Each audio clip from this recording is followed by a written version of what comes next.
Hello everyone. Now let us learn Messelson and Stahl's experimental proof for DNA replication. What kind of DNA replication? Semi-conservative mode of DNA replication. You could get this question for 5 marks. Very important and very easy to.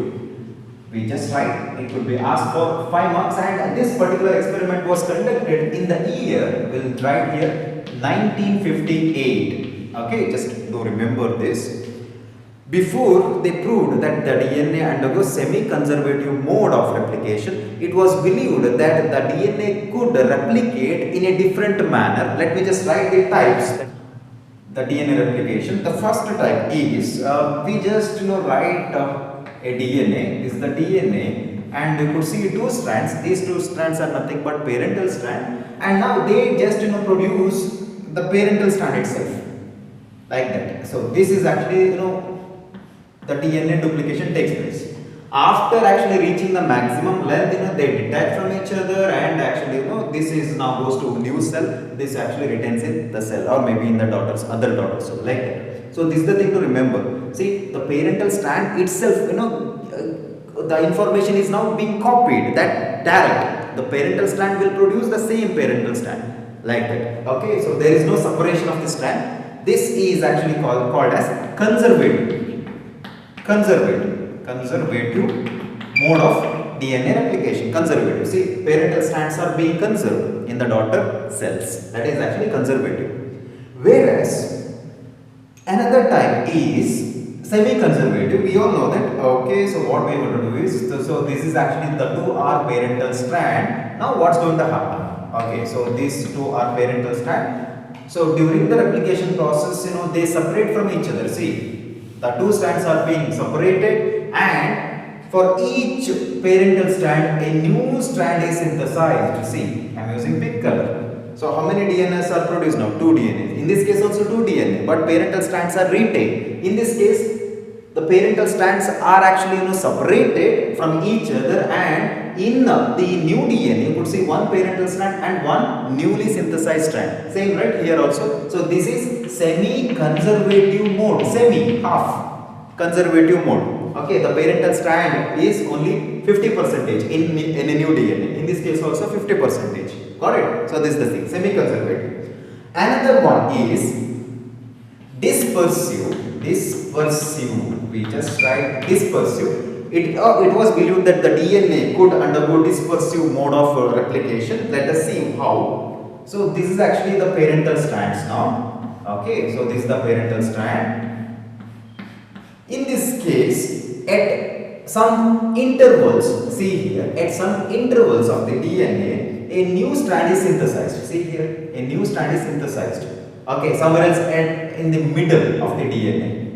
Okay, not sure about it. So somewhere else like this. See, as a result, the length of the DNA increases, but it is not exactly somewhere else at the terminal of the DNA. It is exactly at the middle of the DNA, somewhere else in the middle. I cannot say where exactly. So this is actually called as dispersive mode of DNA replication. Got it? So this is actually a mixed DNA could be seen, a mixed type. Got it? So this is the thing. Now let us talk about semi-conservative mode of DNA replication. Okay, so for this, it's very easy actually. We all know Escherichia coli, the E. coli, because they selected E. coli for this experiment because it completes its cell division within 20 minutes.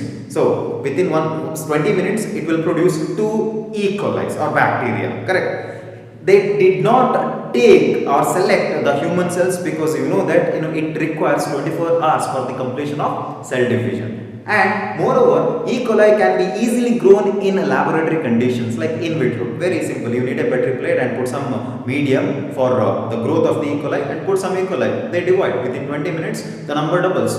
Got it? As in the case of human cells, it requires expensive medium and require a lot of observation. So instead of that, they selected E. coli because it's very easy to culture them in the laboratory condition. Okay, so we write E. coli. So I just write this is now E. coli. Okay, so we know that the DNA present within the E. coli called as nucleoid, correct? So we know it. See here, 2 strands are present and both strands are now parental strand for our understanding. We know that. If this bacteria now, let us assume that undergoes cell division. So cell division, it requires only 20 minutes to complete a cell division, that is mitosis. What type of mitosis? That is binary fission in the case of bacteria. So two bacteria will be produced. Okay, we just draw the two bacteria which is now produced, and now this is actually the DNA. Okay, see the DNA. Before it undergoes cell division, obviously replication should take place, and as a result, two equal amounts of DNA will be distributed in two daughter cells. That's what actually we know it, correct? Okay. Now again, let us give 20 more minutes. So I am just adding 20 plus, that is 20 more minutes. So it will becomes 40 minutes. How many cells we get? 4 cells, correct? Yeah, 1, 2, 3 and 4. Okay, so this is the DNA. Yeah, done. This is what actually the basics you need to know for this for understanding this experiment. Actually, this is the basics. Okay, now after the completion of the 20 minutes, one bacteria divides to produce two bacteria. That is actually the first generation. Please remember it. The first generation is these two bacteria.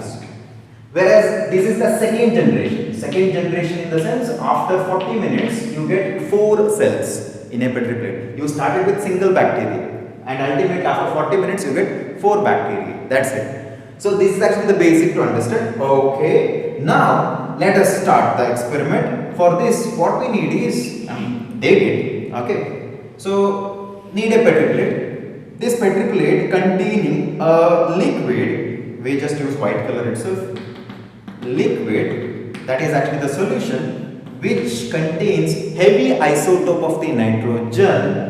So we just write 15NH4Cl, ammonium chloride, where nitrogen is heavy. It is actually N15, heavy. So we just write heavy nitrogen. So this is actually the isotope of the nitrogen, which is heavy. Please don't think it is radioactive isotope.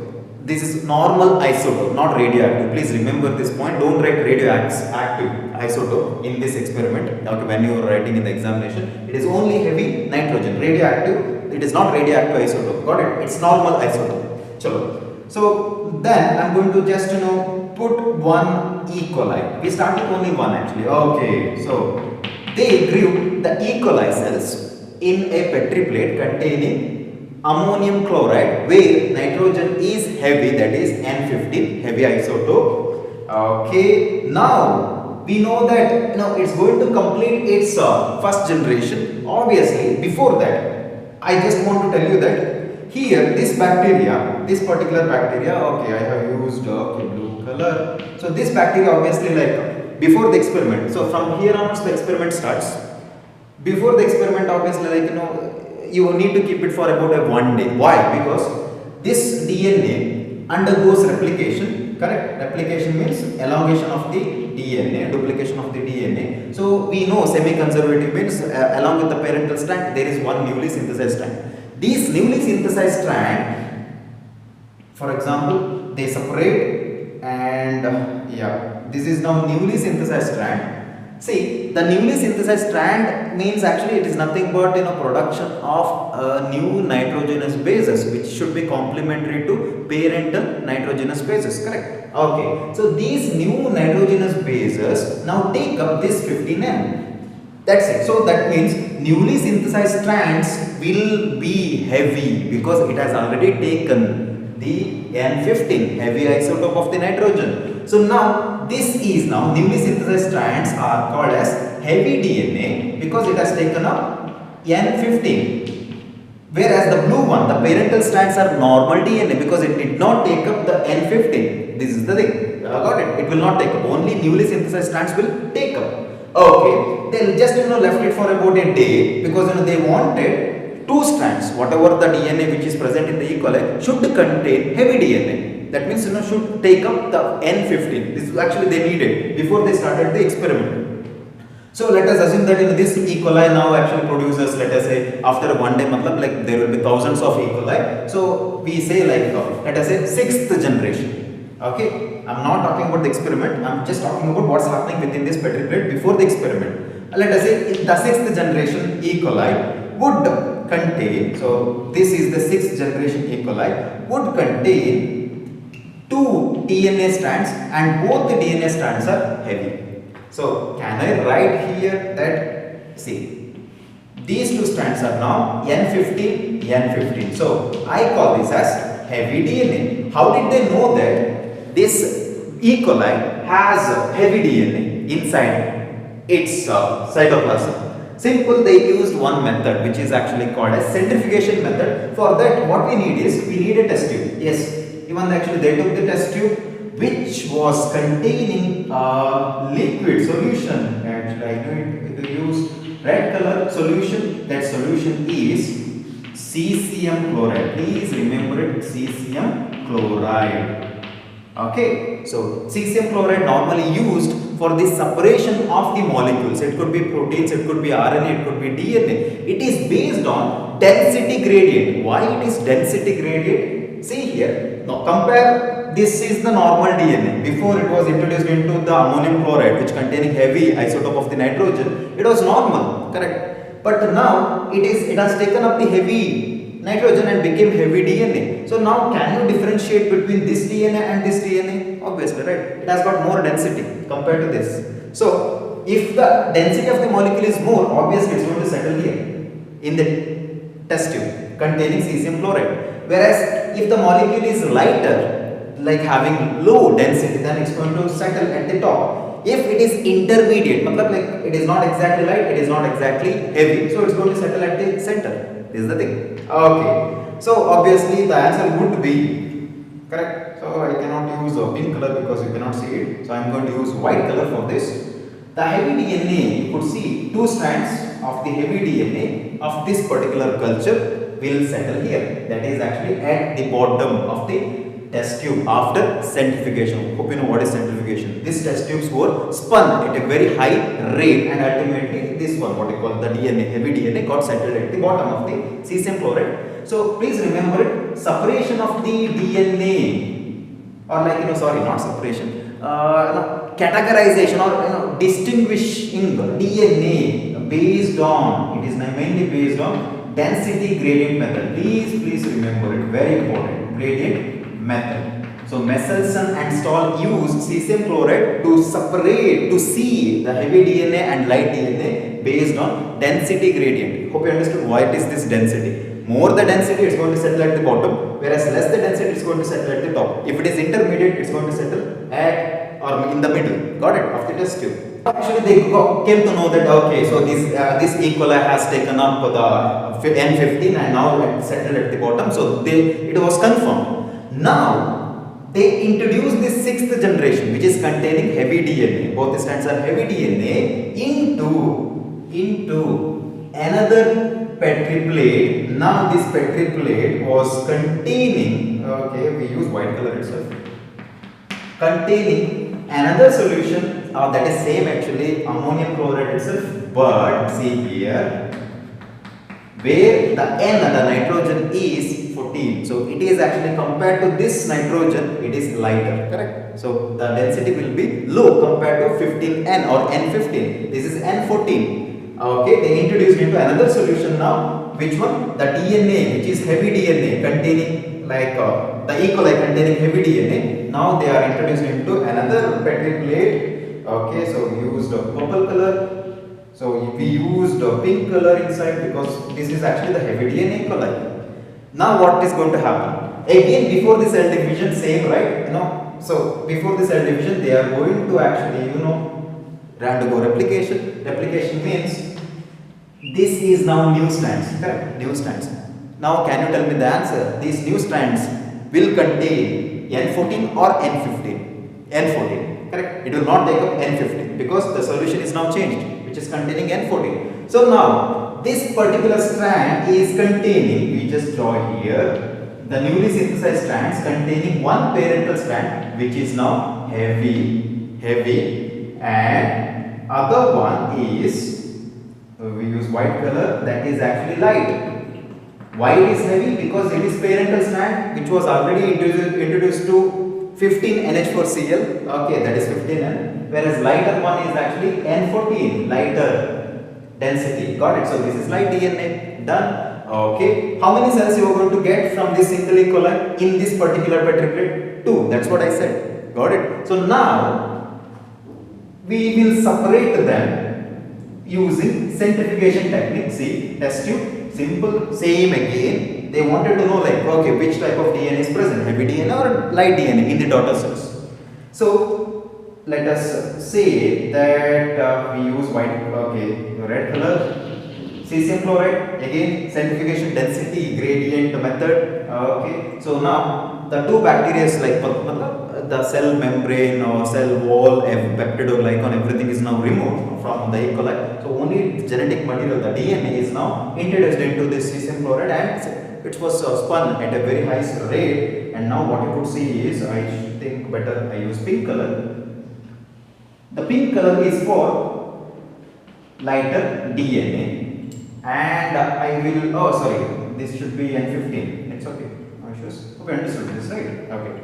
So we use white color for heavy DNA. That is no, somewhere else here. Okay, so we just write N15. This is N14.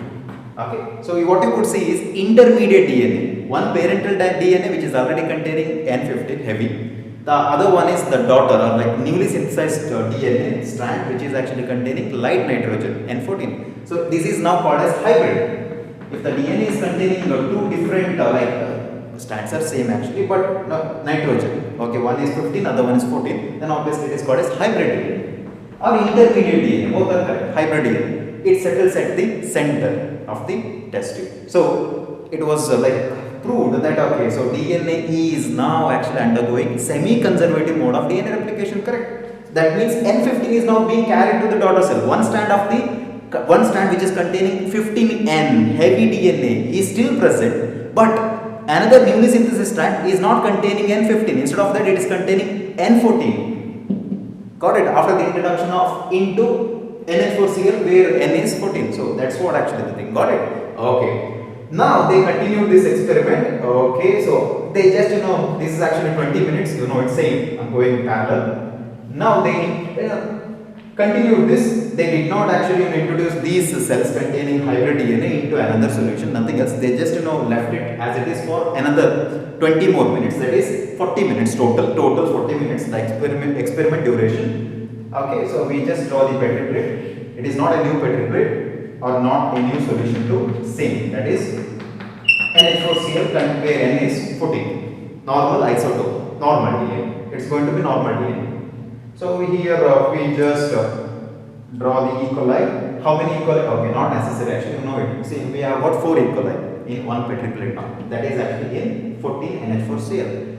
And now what is interesting is we just say here they actually centrifuged based on density gradient method in cesium chloride. For their surprise, what they got, okay, so I used pink color and white color. This is actually hybrid DNA. I think not necessary to say hybrid DNA means 14 and 15 and strands. Okay, and then they got, we better go with white color. Yeah, I think pink color. Pink is somewhere here. At the top of the test tube, they got lighter DNA. So this lighter DNA, how it is possible? Can you tell me the answer for it? You know it, right? This is hybrid. So this is the lighter DNA, the white one. So in future, to produce 2 more cells, this lighter DNA is now acts as the parental strand. So parental strand, correct? So lighter DNA is now acting as the parental strand, and it's going to produce another new strand which will take up only N14, not N15, because it's not there actually. So both the strands will be N14, N14. So along with 2 cells, let us say these 2 cells will have hybrid DNA. This is also hybrid DNA, whereas 2 new cells will have only light DNA or lighter DNA. See. So what is the percentage of lighter DNA here? You get 50%, that is newly synthesized cells contain only lighter DNA. Whereas these 2 are actually will contain one parental strand, that is N15, and one normal DNA, which is N14. So got it? So these two. Whereas these two will be hybrid. Oh, sorry, light. These two will be hybrid. That's it. Okay, so this is the thing. And here, when they actually spun this particular test tube containing cesium chloride at a very high rate, they got 50% of the DNAs were lighter, whereas 50% of the DNAs were hybrid. So this was the proof that the DNA actually undergoes only semi-conservative mode of DNA replication. So that's it. Okay, so this is very simple actually. How do you write this in the examination? See, I have given a notes that is very easy. I followed NCERT, where I explained. Explanation is a bit different. Don't get confused with the explanation part as well as the notes. This is only to make you understand. You are grown-ups. You can just read it in the textbook or maybe the notes given by me. Then just understand it. That's it. Very simple. You start with Michelson and Stahl actually conducted this experiment to prove that DNA undergoes a semi-conservative mode of DNA replication. Like that you start. Then actually you write 3 steps. Step 1. They grew E. coli in a medium containing NH4Cl where N is 15, that is actually heavy isotope of the nitrogen. So these heavy isotope of the nitrogen get incorporated into newly synthesized DNA strands. Okay, so this is the thing. So they just left the medium, that is actually Petri plate where containing E. coli actually for about a day, and the newly synthesized E. coli had heavy DNA. Both the strands of the DNA contained 15N15 and N15N15. So heavy DNA. These heavy DNA E. coli, step number 2, E. coli were introduced into another solution containing NH4Cl where N is 14, that is lighter nitrogen compared to this light nitrogen. Okay, so this is the thing. So density is lesser compared to this. So where they just allowed it for about, let us say, like 40 minutes, total duration. Let us say give 20 more minutes, and they saw this. They got 50% of the DNAs were lighter, which is actually N14 strands, and 50% of the DNAs were hybrid DNA. That is, one strand is N15, other strand is, that is newly synthesized strand is N14, like that. That's it, very simple. And you need to draw the diagram. Okay, so what you need to do? You need to draw the Petri plates like this, and please mention the duration also, which is already given in the diagram. It's a flow chart. And you need to draw this also, very important, because you need to show where exactly, because it is already based on density gradient method. Density means heavy DNA should settle at the bottom. If it is intermediate, say it will settle only in the center or middle of the test tube, whereas lighter means actually it will settle here, somewhere else here, top of the test tube. So this is the thing. Okay, you need to draw this, you need to draw this. Please mention this. Enough. Okay, you can easily score 5 marks, nothing else. Hope you understood this. Okay, I'll erase it and I'll give you one more information. Now just let us briefly discuss one more experiment conducted by Taylor and his colleagues in 1966 or 67 to prove that the chromosomes also replicate like DNA, that is semi-conservatively. Okay, so he used a plant. In this case, he used eukaryote for the first time, whereas Michelson and Stahl actually they conducted experiment in prokaryote, that is E. coli. Vicia faba, it is also called as broad faba beans. Okay, so that is actually a type of plant. Very simple actually. This is actually the root of this plant, and we know that this is the tip of the root. Okay, so we just write root tip. He dipped this root tip in the radio labeled thymidine solution. Okay, so we just write this is radio labeled thymidine solution, and this obviously the thymidine solution is now absorbed into the root, and they label only newly synthesized or not newly synthesized, like it will label the entire chromosome. Okay, we just draw it. Okay, so this is the chromosome. So now this radio labeled thymidine will, I am using white color, so it will actually label the entire chromosome. Obviously chromosome means nothing but DNA. The DNA now takes up the radio labeled thymidine. Okay, then after that they allow it for some time, like obviously it undergoes multiplication, correct? Matlab chromosome also like they separate, it, that is mitosis. So here one strand, one particular chromatid actually containing thymidine, whereas other chromatid is now not containing the thymidine. You know why? Because it is newly synthesized. And another, because one chromosome will produce two chromosomes, we know about it. Okay, so here which contains one chromatid is now containing radiolabeled thymidine, whereas the newly synthesized chromatid doesn't contain anything. That's it. Whereas in the fourth generation, so we just say fourth generation will be the two new chromosomes, like all the chromatids doesn't contain any radio-labeled thymidine, whereas other two is like half. That's it, because the reason. Got it? So like that. They actually, he proved that the chromosomes also replicate semi-conservatively. For this actually how did he come to know that? Okay, so they have taken this what you call radio-labeled thymidine by using a solution, whereas in the Melsel and Stahl experiment they used cesium chloride. In this case they used tritium, that is radioactive. So that in using tritium they could easily trace which portion of the chromosome has taken this radioactive thymidine. Okay, so that's all about it. So please remember this.